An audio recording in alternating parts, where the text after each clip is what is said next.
I can still hear her voice sometimes. It comes out of nowhere, faint at first, like the soft static of an old radio, then sharper, urgent, echoing through the hallways of my mind. "Jack, Mom!" she whispers. It pulls at me, and I feel myself moving before I even know why. I wake up drenched in sweat, heart hammering, every muscle tense, trying to convince myself it was just a dream. But it never really is. My name is Jack, and the thing about dreams like these is that they feel real enough to make your body remember them long after your eyes open. I've learned that my mother isn't just a memory I can hold on to. She's a shadow, a presence, a call I cannot ignore. It all started the summer I turned 13. My mom was gone. Everyone told me she was gone. My Uncle Lee and Aunt Chrissy raised me. I stayed in their old house in a quiet American town, the kind with neat streets, faded mailboxes, and neighbors whose voices never quite reached beyond the hedges. Life was simple, predictable, too predictable, but that summer things began to unravel. The dreams were only the beginning. I would wake in the middle of the night, sensing movement just outside my bedroom door. Faint creaks of the floorboards, whispers too soft to catch, always pulling me, always calling me.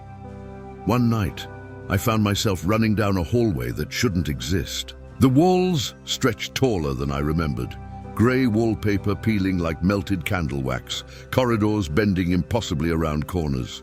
And I was looking for her, my mother, but every time I thought I was close, she disappeared, leaving only the echo of her voice.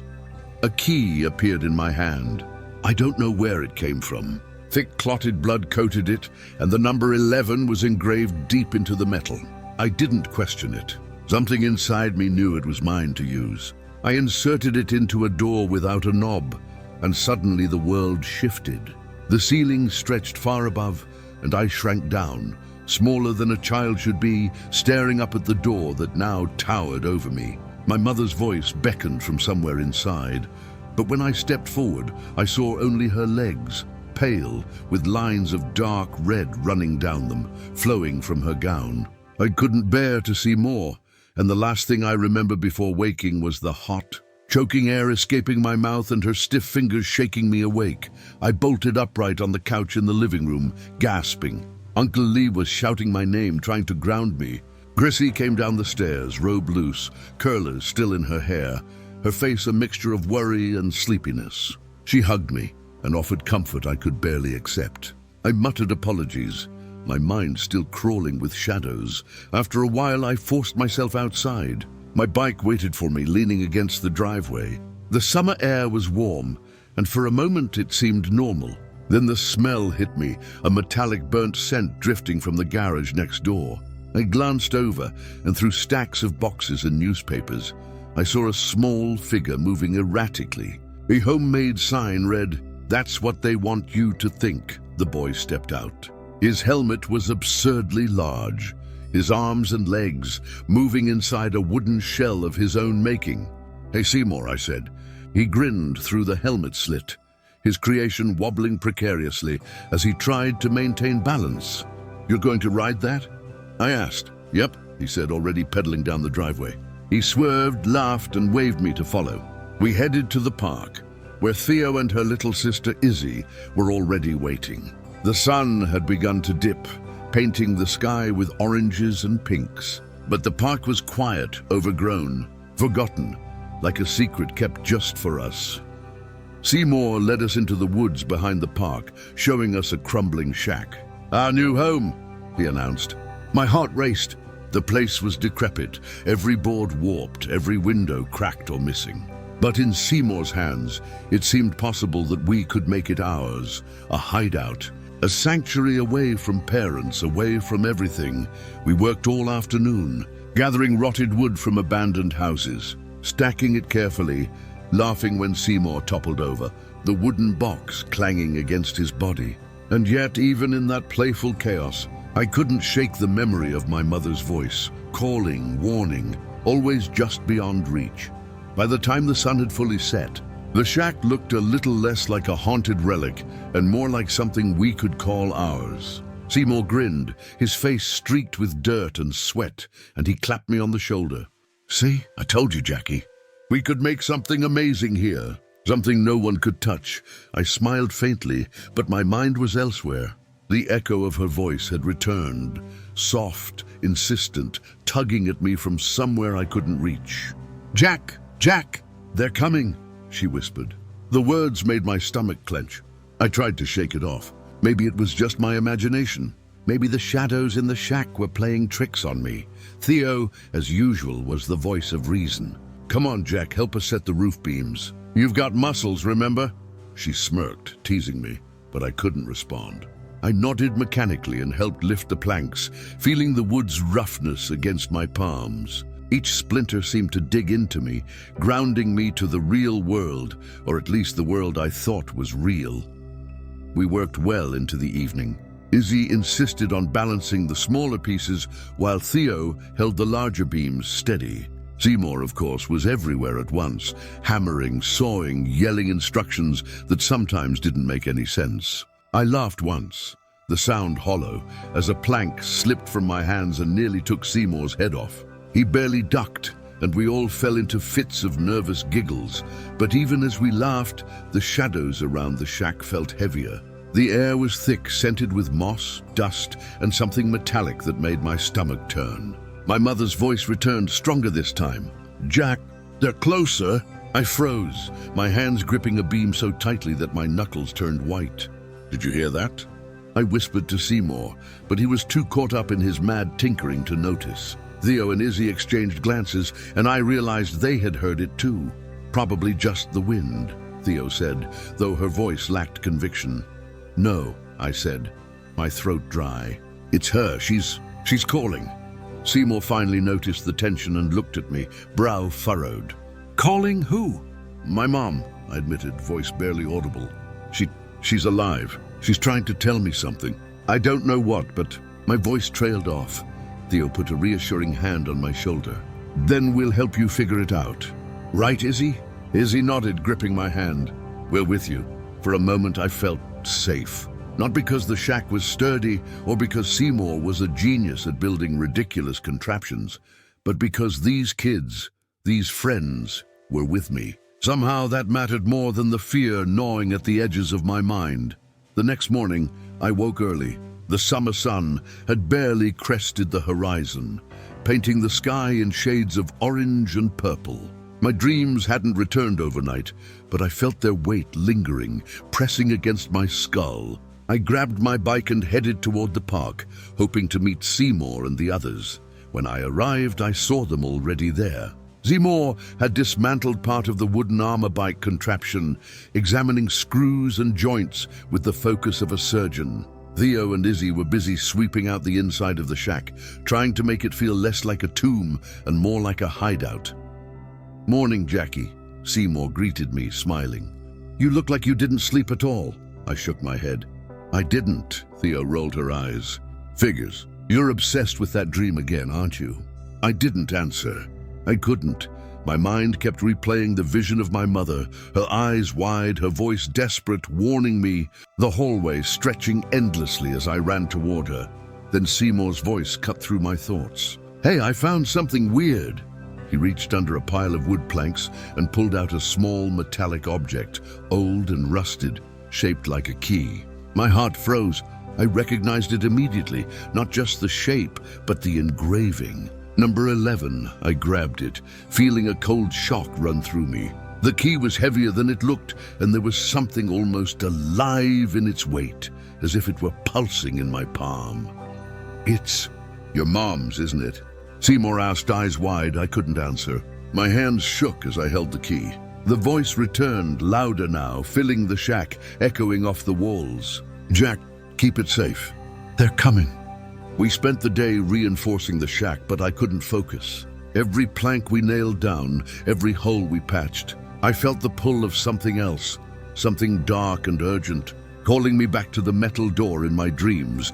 By nightfall, the shack was stable enough to spend the night. We set up sleeping bags, and for a few hours, laughter returned. But when I lay down, staring at the ceiling of leaves and the night sky through the gaps in the roof, the whispers returned. "Jack, they're closer." I bolted upright, my heart hammering. The others woke with startled gasps. Seymour rubbed his eyes, confused. What now? They're coming, I whispered. I don't know who, but they're looking for the key. For me, Theo and Izzy exchanged worried glances. We'll protect you, Theo said.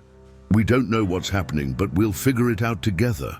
And that was when I realized the world I knew, the quiet town, the friends, the summer freedom, it was all fragile. The key, the visions, the whispers, my mother's warnings, they weren't just dreams. They were the beginning of something much, much larger, something that could change everything.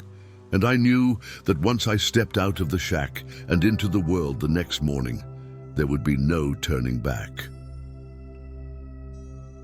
The morning sun barely filtered through the trees, casting long shadows over the shack. I couldn't shake the restless sleep or the weight of the key in my pocket. Every moment I felt it pulsing, alive, as if it were aware that danger was near. Seymour and Theo were already up, busy with repairs and sweeping, while Izzy quietly packed supplies. I don't like this, I muttered, breaking the morning silence. What's not to like? Seymour asked, grinning despite the dark circles under his eyes. We've got a fort, a key, and a mission. This is epic, I shook my head. It's more than that. Last night, her voice, my mom. It wasn't a dream. They're real. The warnings, the objects, they're real. Theo's expression softened. I believe you, Jack, but we'll handle it, okay? Together. I nodded, though the unease in my chest only grew. Today was the day we were going to Chestnut Hill Psychiatric Hospital. The day I was finally going to find her. We biked through the quiet streets, the morning air crisp, and the shadows of the abandoned houses along Mary Street stretching like dark fingers across the pavement. My pulse quickened with each turn, my mind replaying every fragment of the visions, the metal doors, the whispers, the numbers. Number 11. The hospital loomed on the hill ahead, grey and imposing. Its windows glimmered faintly, reflecting the sun in a way that made them look almost like eyes watching us approach. We parked our bikes at the edge of the driveway, hearts hammering. This is it, I whispered, gripping the key in my pocket like a lifeline. It's now or never. The receptionist at the front desk barely looked up. A young man typed rapidly on his computer, oblivious to the four of us standing there. Can I help you? He asked monotone. Yes, I said, trying to steady my voice. I'm here to visit someone. Name? The man asked. Catherine Longren, I said, hearing my own voice shake. He squinted at the screen. I don't see anyone under that name, he replied, then shrugged. Wait here. He disappeared behind a white door. Theo grabbed my hand instinctively. Jack, it's okay. Breathe. A few moments later, a woman appeared, a middle-aged figure with short white hair and sharp, observant eyes. Hello, she said, her voice calm but carrying an unmistakable authority.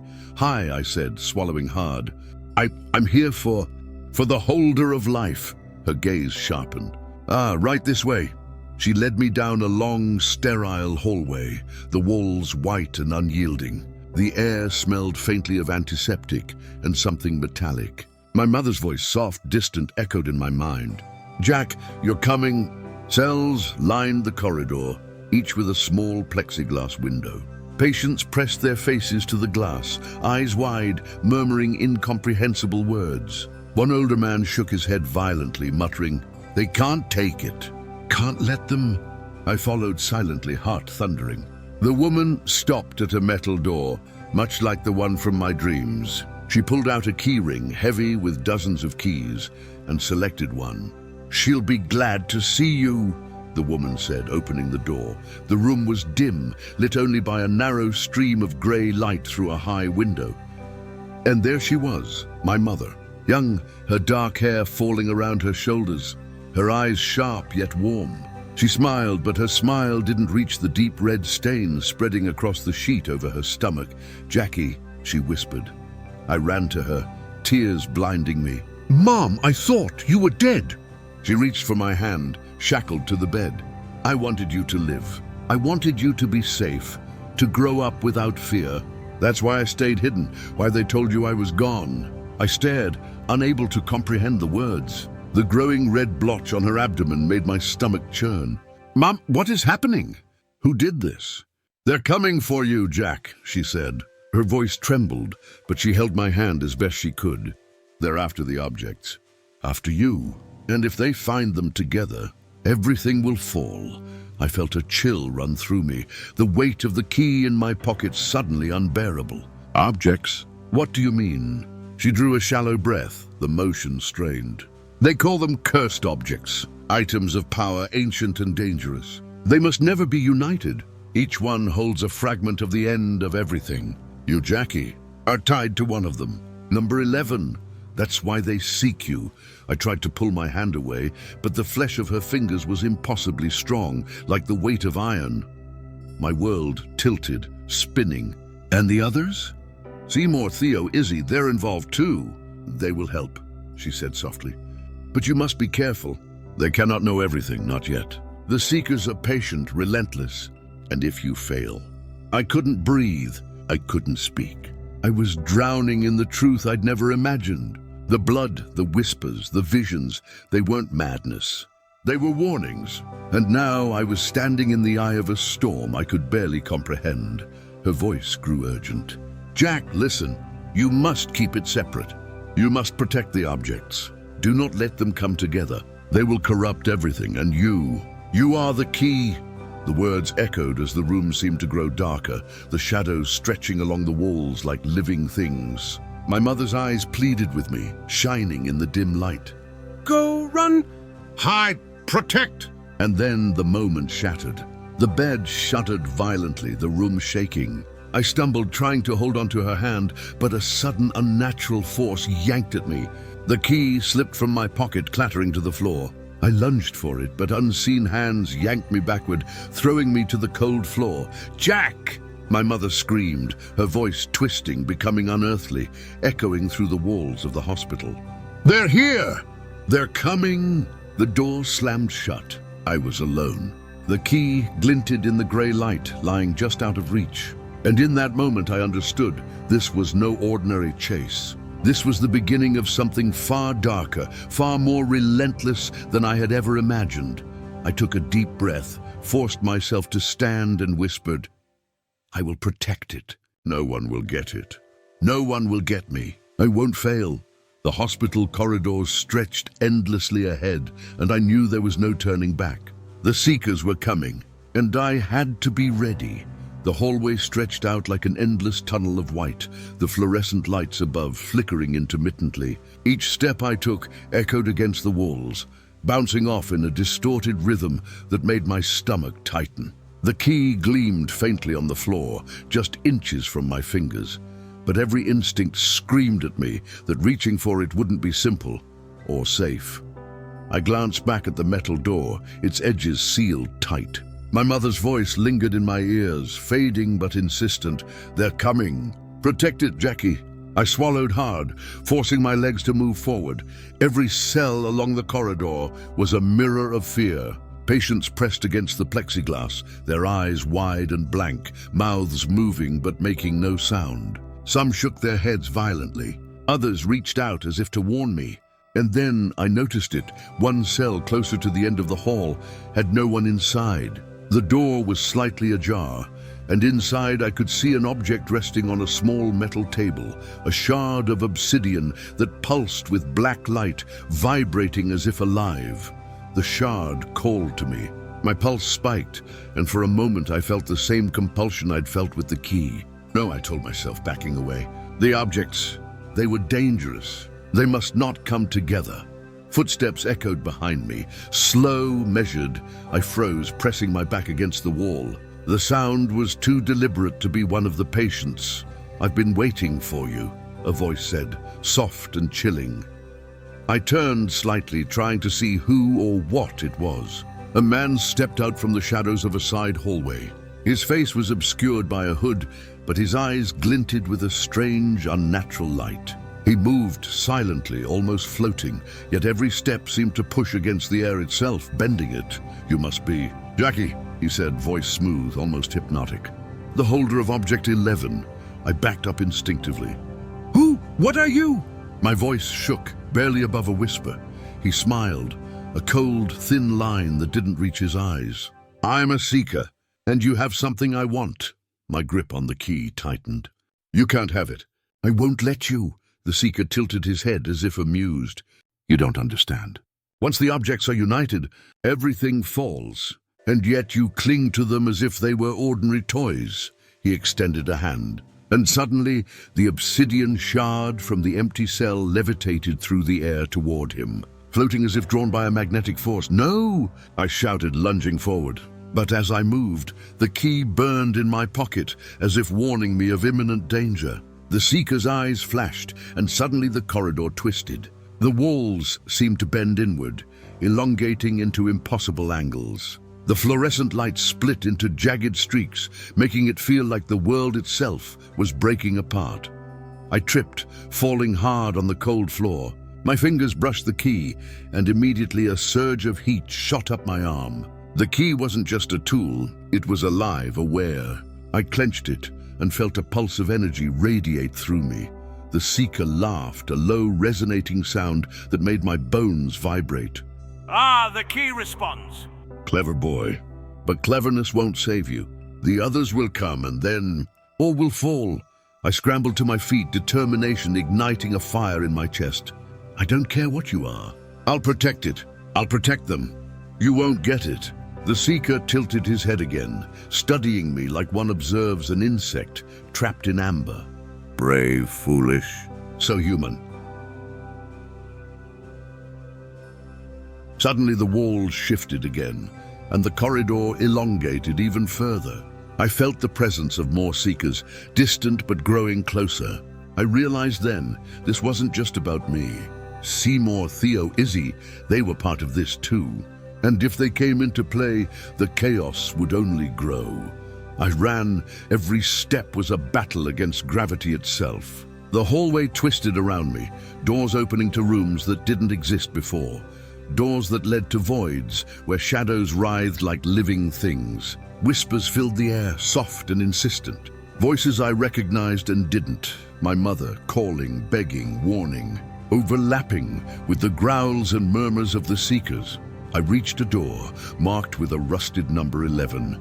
My hand shook as I inserted the key into the lock. The metal clicked, echoing like a gunshot. The door swung open, revealing a narrow stairway descending into darkness. A chill washed over me, and I felt the key vibrate, almost as if warning me to turn back. But I had no choice. Down the stairs, I found a room that seemed impossibly large. The ceiling stretched high above, shadows pooling in corners that should have been impossible. In the center of the room, floating above a stone pedestal, was my mother, alive yet changed. Her eyes glowed faintly red, her hair drifting as if underwater, and her hands reached toward me, urging me forward. "Jack, you have to protect it," she whispered, voice echoing unnaturally. The Seeker appeared at the far end of the room. "Give it to me," he commanded. "The boy cannot resist forever. The objects will unite and all will fall." "No!" I shouted. "I won't let that happen." Energy pulsed from the key in my hand, forming a shield of heat and light. The Seeker lunged, and the room exploded in a maelstrom of shadow and fire. Walls bent and twisted, the pedestal quaked, and the shards of the other objects started vibrating violently. I realized in horror they were calling to each other, drawn together by some ancient, unstoppable force. "Jack, focus!" My mother's voice cut through the chaos. I gritted my teeth, clutching the key. The energy from it surged through my body, granting me strength I didn't know I possessed. With a roar, I threw the key toward the pedestal. A beam of light shot out, striking each floating object and holding them in place, frozen mid-air. The Seeker screamed, clawing at the energy, but the light held firm, the room stilled. Shadows recoiled. My mother's form softened, her glow fading into a comforting warmth. "You did it." "Jack," she whispered, voice trembling. I sank to the floor, exhausted, the key still pulsing faintly in my hand. Around me the objects hovered, suspended but safe, for now. I'd won this battle, but the war was far from over, and I knew, with absolute certainty, that the Seekers would return. I stayed on the floor of the vast, shadow-filled room for what felt like hours, listening to the faint hum of the objects suspended mid-air. My chest heaved, sweat slicking my hair to my forehead, but my hand still clenched the key like it was a lifeline. The room was silent now, save for the distant eerie whispers echoing off the walls, remnants of the Seeker's fury. Slowly, I stood, my legs trembling. The key pulsed faintly, as if coaxing me to move forward, deeper into the room. My mother's figure had softened into something almost tangible, but not quite solid. Her eyes were warm, filled with that familiar love, yet her presence was heavy with warning. "They are not gone, Jackie," she said, her voice a whisper that brushed against the back of my neck like a cold breeze. "The Seekers, they never stop. The objects will call to each other and they will come for you." I swallowed hard. "Then what do I do? How do I stop them? How do I protect everything?" Her gaze softened. "The key you hold is ancient. It is bound to the objects, but it is not the objects themselves. You must understand them, Jackie, or they will consume you. Each object has a history, a past woven from fear, power, and darkness. You must know what you guard and why it matters." I took a tentative step closer to her, and she extended a hand, not to touch me, but as if guiding me toward comprehension. The objects hovered, their surfaces reflecting shadows that danced like smoke across the walls. My eyes fell on one in particular, a small obsidian shard that seemed to drink in the light. I remembered seeing it in the empty cell on the hospital floor. "What is it?" I asked. "It is the first," she whispered. "Object 1. It was created centuries ago, during a time when people sought to harness forces they could not understand. Each object is a fragment of that power. Alone they are dangerous, but together they are catastrophic. If the Seekers bring them together, they will unmake the world as you know it. And none will survive." I felt my stomach twist. "And the Seekers, they just want to bring them together. Why me? Why am I connected?" Her form flickered like static across a screen. "You are the holder, Jackie. From birth, your blood is tied to the objects. You carry within you the ability to influence them, to resist them. That is why they have always searched for you." I sank to my knees, the weight of what she said pressing down on me. "So all this, my dreams, the voices, was it them trying to find me?" "Yes," she said, her voice steady now, calm yet heavy. "And now you know. You have the key. You have the knowledge. But knowledge alone is not enough. You must learn to move, to hide, to defend. And you are not alone." I looked around. The objects pulsed faintly, their strange energy resonating with the key in my hand. "Not alone?" She nodded. "There are others, Jackie. Not all are Seekers. Some have dedicated themselves to guarding the objects, keeping them apart. You must find them, learn from them. Time is short, and the Seekers grow bolder every day." Her figure began to fade, and I felt a chill as the room darkened. I gripped the key tighter, and instinctively the objects stabilized, their threatening pulsing becoming calm. I had no choice. I had to leave this room and find the guardians she spoke of. But first, I needed a plan. The hallways outside the room were different now. They seemed longer, darker, and filled with shadows that whispered and shifted. I moved cautiously, the key in my pocket radiating warmth that contrasted sharply with the cold fear that gnawed at my spine. I had to get out of the hospital, back to my friends, back to safety, or what passed for it now. As I stepped into the main corridor, I felt it. A subtle shift in the air, like a ripple moving through the walls. The Seeker. He was close. I could feel his presence even before I saw him. A shadow slinking along the edges of my vision, always just out of reach. I ran, the hospital corridors twisted unnaturally, walls bending, ceilings stretching impossibly high. Doors opened to rooms that shouldn't exist, rooms filled with shadows that reached for me, whispers that spoke in voices I almost recognized. I pressed forward, using the warmth of the key as my guide. Then I heard it, footsteps behind me, slow, deliberate. I didn't look back. I couldn't. I had to keep moving. I burst into a stairwell, my lungs burning. Down, down I ran, feeling the building itself resisting me, as if trying to hold me in place. The Seeker's voice echoed faintly, chilling. "You cannot hide forever, Jackie. You belong to the objects, and they belong to me." Finally, I reached the exit. The hospital doors loomed ahead, but just as I touched the handle, a hand shot out from the shadows, grabbing my shoulder. I spun, key raised like a weapon. It wasn't the Seeker. It was a young woman, dressed in black, her eyes intense but not malevolent. She let go and stepped back. "You're the holder," she said, voice urgent. "I've been waiting for you. You don't have much time. They're coming, and if you're not ready—" "I know," I said, breathless. "I need help. I need to understand the objects," she nodded. "Then follow me. We don't have a moment to lose." We moved quickly through the streets of Chestnut Hill, avoiding the main roads, slipping between alleys and overgrown backyards. She explained as we went.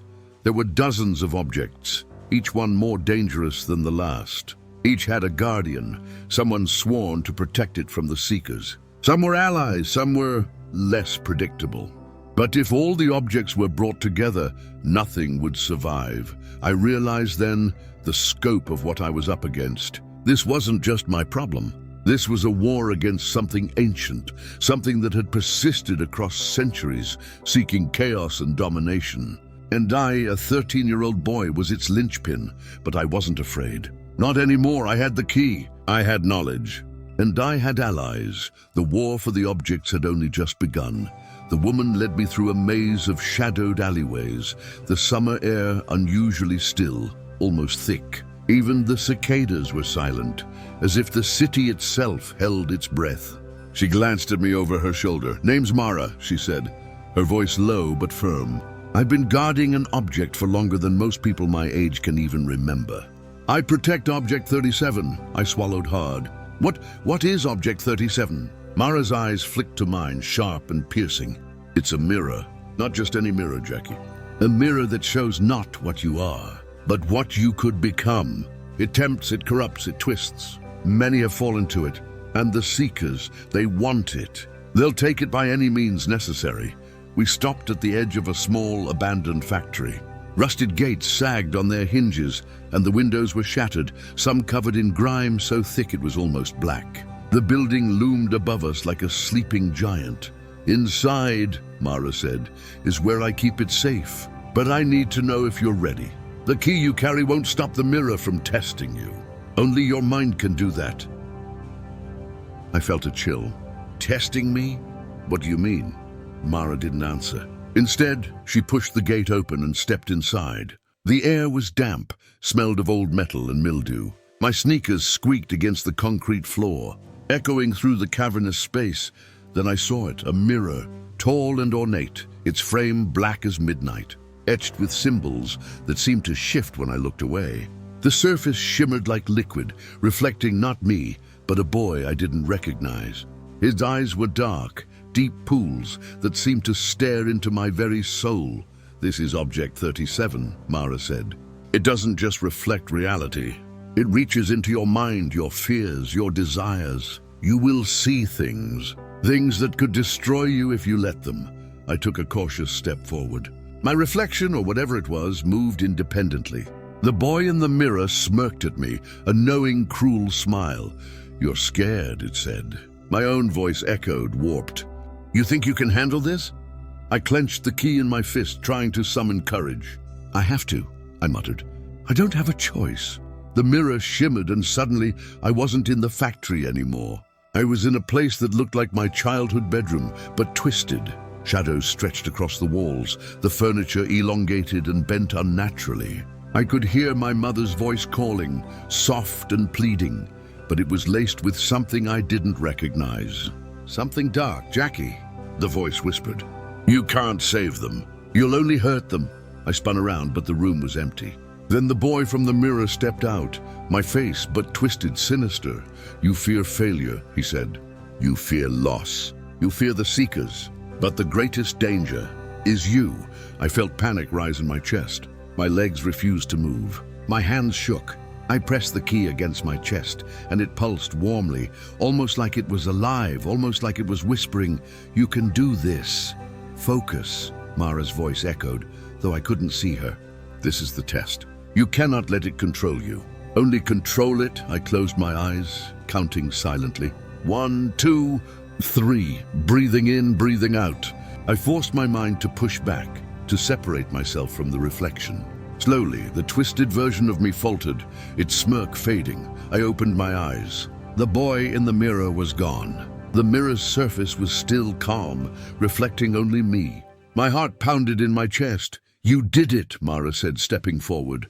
"Few your age can resist Object 37 on their first attempt. You have strength, Jackie. But this is only the beginning." I nodded, trying to catch my breath. "How many objects are there? How many seekers?" "There are 538 known objects," Mara said. "Some are lost. Some are hidden. The seekers. There are dozens of them, and they work in ways you can't imagine. They will come for every object, and for you. You will need allies, strategy, and courage. And you will need to learn the rules of the objects quickly, because failure means more than just your life." I shivered. The weight of it hit me fully now. This wasn't a game. This wasn't a dream. The world I knew, the life I thought I had, it was just the surface. Beneath it, something ancient and malevolent stirred, and I was now part of it. "Where do we start?" I asked, gripping the key tighter. Mara smiled faintly. "We start with survival, then understanding, then the hunt begins. The seekers will not wait, and neither can we."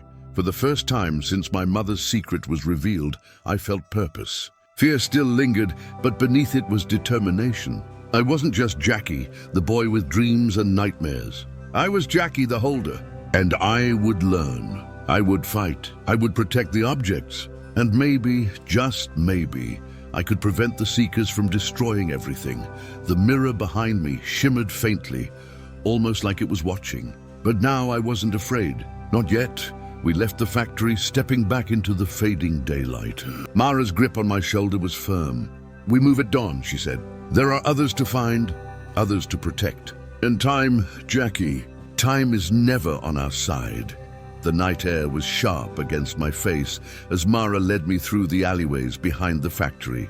My chest still ached from the mirror's test, but adrenaline kept my legs moving. The shadows seemed alive, stretching and bending as we passed between broken streetlights and abandoned cars. "Where are we going?" I asked, my voice barely more than a whisper. "To meet another guardian," Mara said. "Object 142, it's dangerous. They call it the Clockmaker. Time is his domain. He doesn't just manipulate clocks. He manipulates reality around them. Seconds, minutes, hours, everything becomes a trap." I swallowed hard. "Why are you taking me to him? Why not just handle it yourself?" Mara's eyes narrowed. "Because, Jackie, you are a holder. Every guardian you meet is a test. Some are tests of courage, some of intellect, some of will. And the objects, they recognize you. You can't just avoid them. You must learn, and quickly." The streets gave way to a small park, abandoned in the night except for the rusted swing sets swaying in the wind. At the far end, an old brick clock tower loomed, its hands frozen at 3:13. "That's him," Mara said softly. "Object 142 waits inside, and so do the Seekers."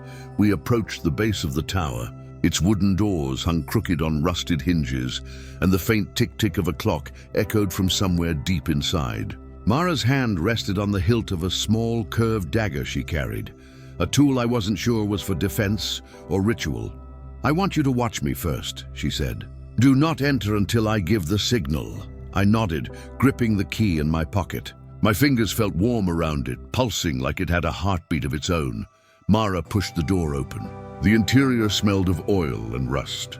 Dust motes floated in the moonlight, filtering through the shattered windows. The spiral staircase ahead looked more like a snake coiling into darkness than a path upward. Suddenly, a shadow detached itself from the wall, a man dressed in black, with a face obscured by a mask shaped like a clock's face. Hands of metal spun and clicked around his mask, and his eyes glinted from behind it. "You shouldn't be here," he said in a voice like grinding gears. "Guardians don't travel alone." Mara stepped forward, her dagger gleaming. "The boy comes with me. We're not alone. And you, Seeker, will step aside." The masked man's laugh was mechanical. "The boy? Ah, yes. Object 11, the infant. I've been waiting for you." My stomach dropped. "Object 11. That's me." He raised a hand, and the staircase behind him seemed to stretch impossibly upward, twisting like it had no end. Shadows flickered, and the sound of ticking multiplied until it was deafening.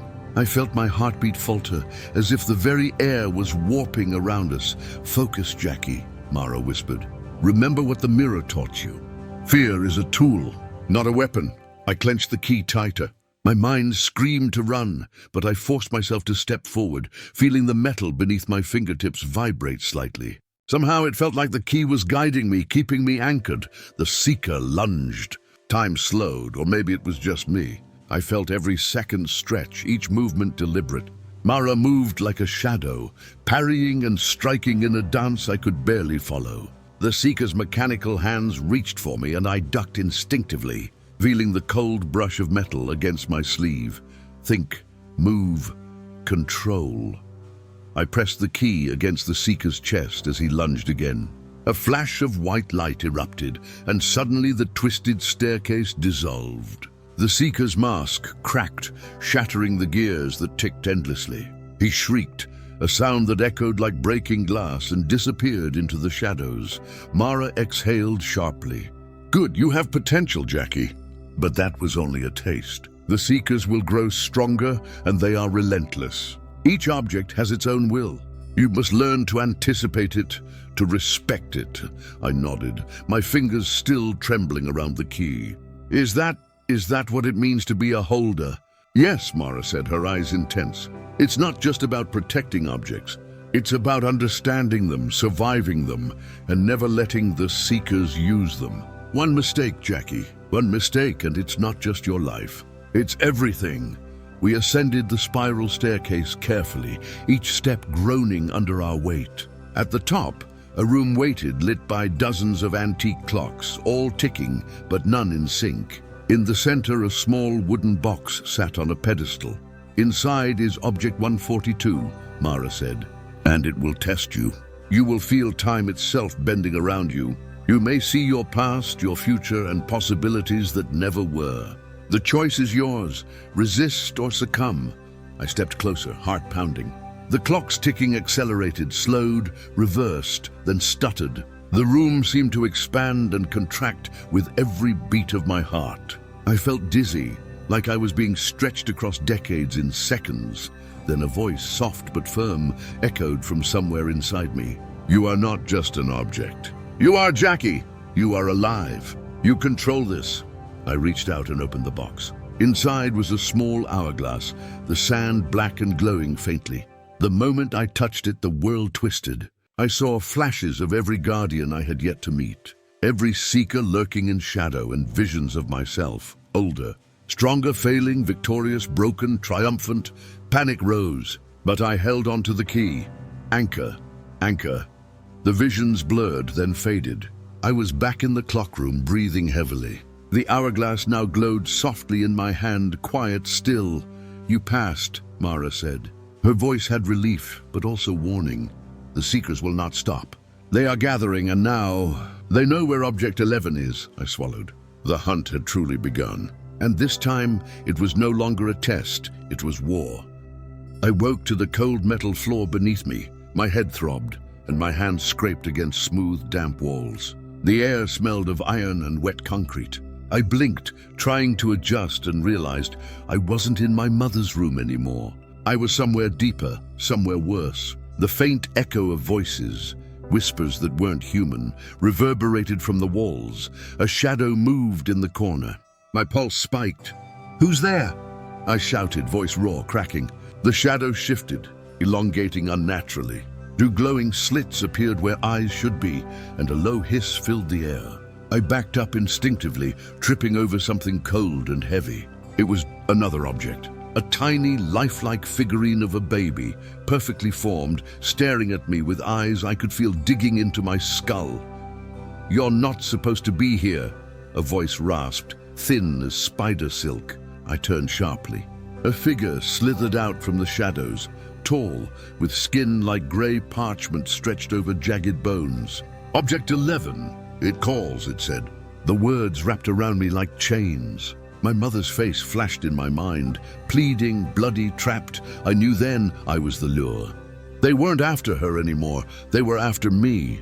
The holder, I ran. The corridors twisted impossibly, bending into themselves. I could hear the soft clink of keys and metal against metal. like chains being dragged behind something enormous. Every door I passed whispered her name, Jackie, Jackie. The sound was sweet, coaxing, terrifying. Then I saw it, a room flooded with dim red light. Hundreds of objects lined the walls. Dolls, trinkets, keys, figurines, each one pulsing faintly like it had a heartbeat. I realized with horror, if they came together, all hell would break loose. I had to keep them apart. My chest heaved. My legs trembled. And then I heard the sound I dreaded most. Footsteps. They weren't coming, they were already there. They were inside the room, surrounding me. I could see their distorted shadows flickering across the walls. "You will hand them over," a voice said. Not one voice, but dozens layered atop each other. The objects shivered violently, vibrating in resonance with their demand. I clenched my fists around the figurine of my younger self, Object 11, and ran. The chase was endless. Hallways folded, walls stretched, floors disappeared. Every time I thought I'd escaped, a new horror rose before me. Creatures made of shadows, voices echoing from nowhere, hands emerging from walls to grasp at me. I tripped, fell, and the object nearly slipped from my hands. My mother's voice broke through, soft yet urgent. "Jackie, you must survive. Don't let them touch the objects." Somewhere ahead, a faint light glimmered. A doorway. I sprinted toward it, dragging the objects with me, my arms aching, my lungs burning. As I passed through, the corridor collapsed behind me with a deafening roar. The walls seemed to sigh in frustration. I stumbled into a sunlit room. For a moment I thought I was safe, but I wasn't. The objects quivered violently in my hands. One by one they started floating, drawn by some invisible force toward the same point in the room. I realized with horror the room itself was alive. It wanted the objects together. I screamed, trying to throw them apart, but the pull was too strong. And then my mother appeared, ghostly and radiant, her face serene. "Jack, you have the choice," she whispered. "You can save them, or save yourself." I froze. My mind raced. The objects vibrated, calling, pulling. My heart ached with every pulse. If I let them come together, the world would end. But if I fought, I might not survive. I made my decision. I hurled the objects toward opposite corners of the room with all my strength. The air ripped with the sound of tearing fabric, metal, and wood. Shadows screamed. Light and darkness collided in a storm of color and sound. The room shook violently. I was thrown to the floor. Pain seared my body, but I felt something I hadn't felt in years. Hope. The shadows faltered. The objects lay scattered, still alive, still dangerous, but apart. My mother's voice echoed around me. "You did it, Jackie. You survived." She faded from view, leaving only warmth behind. I collapsed, trembling. The objects rested in their corners, humming faintly. I didn't know if they were safe, but I knew I had delayed the apocalypse for now. Outside, the sky was breaking into dawn. The first light of day streamed through shattered windows, casting long shadows across the floor. I sat there alone, exhausted but alive, and somewhere deep inside I knew the fight wasn't over. The Seekers were still out there. The objects still existed. But I had learned one thing. I was not just a boy. I was a guardian, and I would not let them win. I stumbled out of the crumbling building, blinking against the harsh morning sun. My muscles screamed, my lungs burned, but I couldn't stop. The streets were eerily quiet, empty except for the occasional stray dog sniffing through trash cans. I hugged Object 11 tightly to my chest. Its tiny body felt unnaturally warm, pulsing like a heartbeat against mine. I had no plan, no map, nothing but instinct. The whispers followed me, faint at first, then louder. "Jackie! Jackie!" Shadows flickered at the corners of my vision. I spun around, but there was nothing. Just the city stretching on, modern, ordinary, unsuspecting. Yet every street felt like a trap. Theo's words echoed in my head. They must not come together. And I knew it wasn't just about me anymore. Somewhere the other objects were waiting, vulnerable. If I didn't find them first, the Seekers would, and then chaos. I headed toward the train station, hoping to put some distance between myself and whoever, or whatever, was chasing me.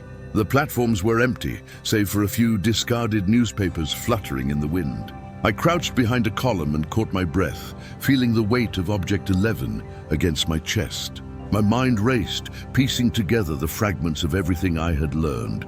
The flyers, the deep web warnings, my mother's cryptic instructions.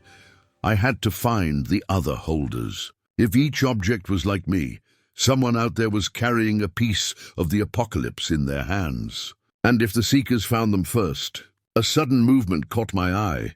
Across the tracks, a girl about my age crouched behind a bench, clutching something small and glowing. Her eyes were wide with terror, and she looked as exhausted as I felt. Object 12, my heart pounded. I'd found one. I approached slowly, hands raised. "Hey, I'm not here to hurt you," I said. She flinched, backing up. I know what you are," she stammered, holding her object tightly. "The Seekers. They're coming," I nodded. "I know, I'm trying to keep the objects safe. You have to trust me." She hesitated, then nodded slightly. Together, we darted across the tracks, staying low, moving through alleys, and avoiding the faint whispers that followed us.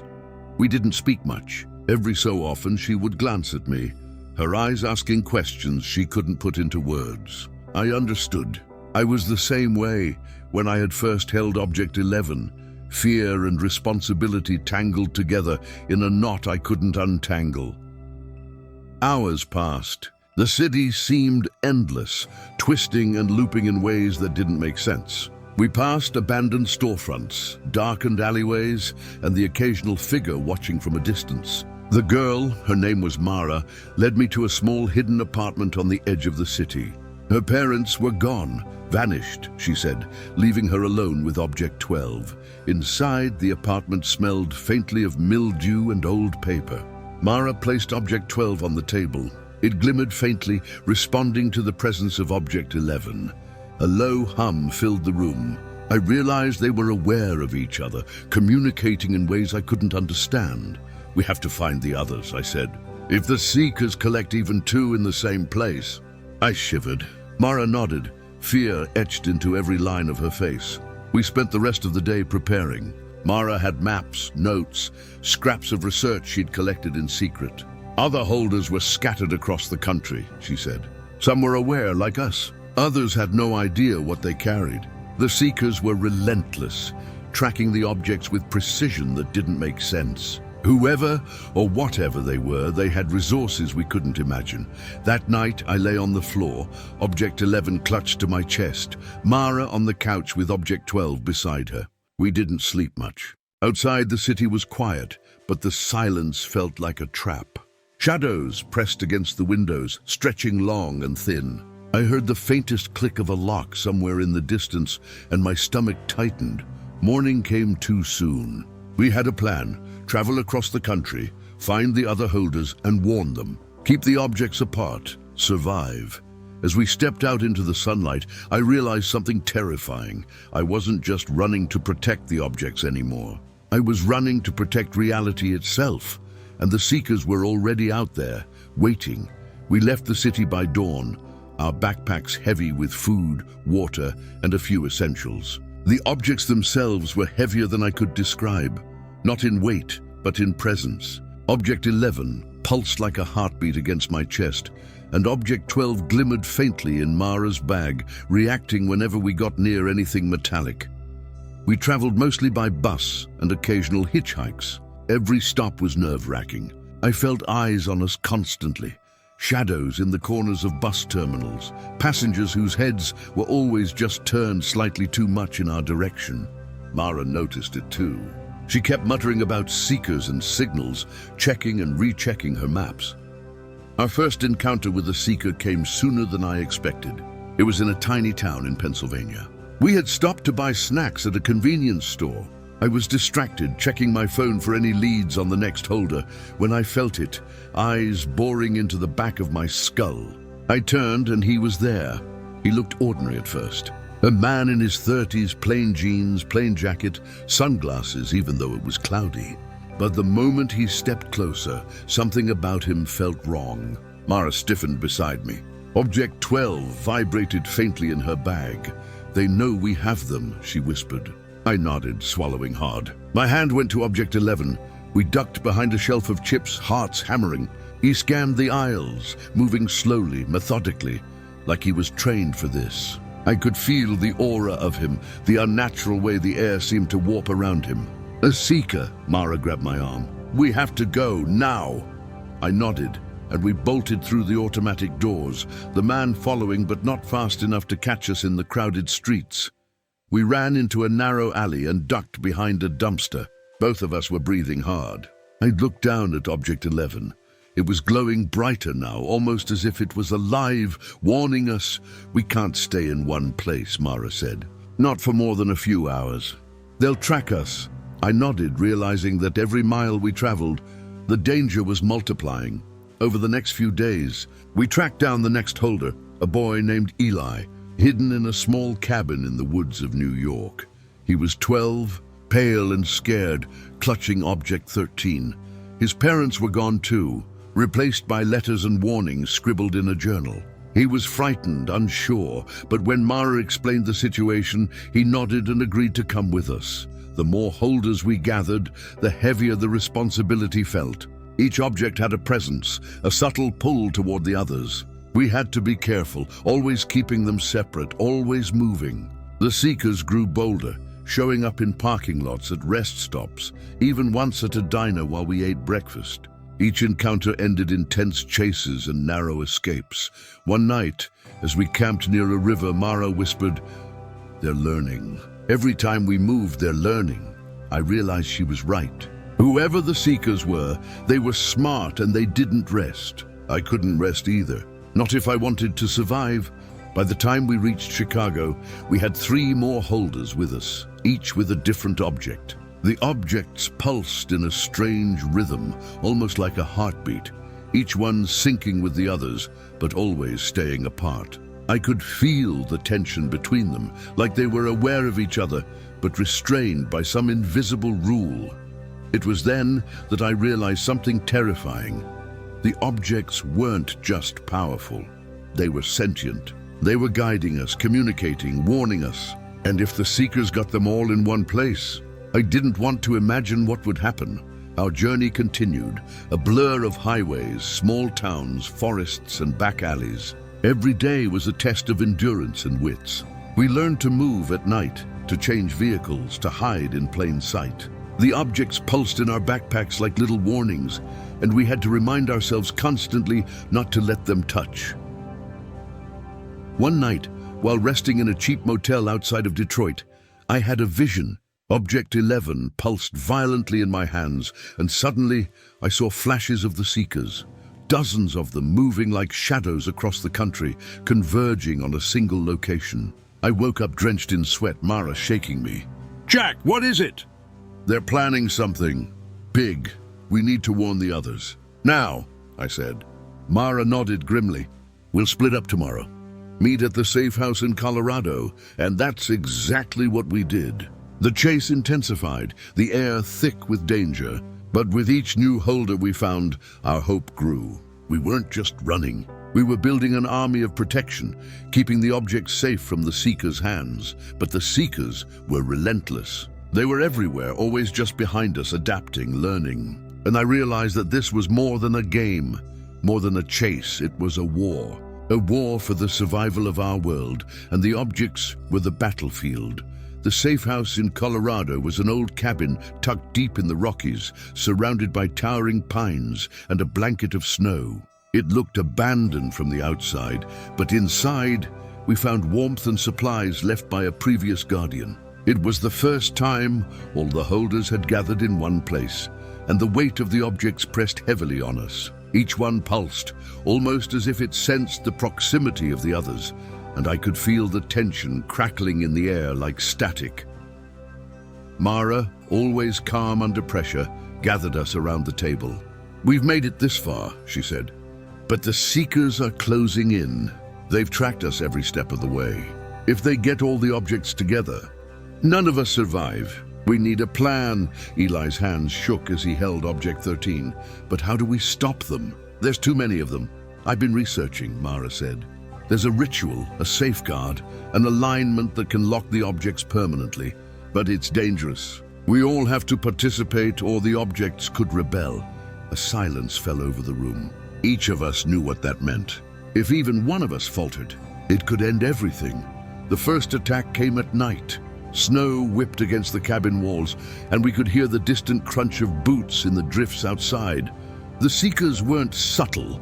They broke through the perimeter silently, almost as shadows, their eyes glowing faintly in the dark. I clutched Object 11 to my chest as Mara instructed us to place the objects in a circle in the center of the room. The air vibrated as the objects pulsed faster, almost frantic. "They know!" Mara shouted. "Focus! Channel your energy into the objects. Protect them." The first Seeker lunged at us, but Eli, trembling, extended Object 13 toward him. A wave of light shot out, forcing the man backward with a scream that made the walls shake. Each holder did the same, our fear and determination fueling the objects. Hours passed in a blur of motion, light, and terror. The cabin shook as the Seekers tried to overwhelm us, but we held our ground. Then Mara began the alignment chant, her voice strong and unwavering, despite the chaos around us. One by one we joined, each repeating the words, each concentrating on the object we held closest. A blinding light filled the cabin. The objects pulsed violently, almost as if they were alive, resisting, but we didn't let go. Shadows screamed, convulsed, and then vanished, leaving nothing but a heavy silence. The objects, one by one, dimmed and sank into a calm, steady glow. When the light faded, the Seekers were gone. The cabin was quiet, except for our ragged breathing. We had done it. The objects were safe, their chaotic energy locked away. We collapsed, exhausted but victorious. Mara smiled at us, relief softening her usually stoic features. "We did it," she whispered. "All of us." I looked down at Object 11, still warm in my hands. For the first time, it felt like an ally instead of a weight. The other holders looked at me, faces pale but determined. We had survived the impossible. Weeks later, the cabin felt more like a home. We had separated the objects again, each of us taking responsibility for keeping one safe in a new location. Jack's mother, now free from the control of the objects, was slowly reintegrated into the world. Her presence a bittersweet reminder of everything we had survived. I sat outside on a snowy ridge, looking over the mountains. The world was quiet, but I knew it was only a matter of time before the next threat came. The objects were powerful, alive, and dangerous, but we had faced them together. And for the first time, I believed we could survive anything. The wind whispered through the pines, and I smiled. We had survived the objects. We had survived the Seekers, and we had survived ourselves. And somewhere deep in the shadows, the objects pulsed faintly, a reminder that their story was far from over. But ours, for now, was safe.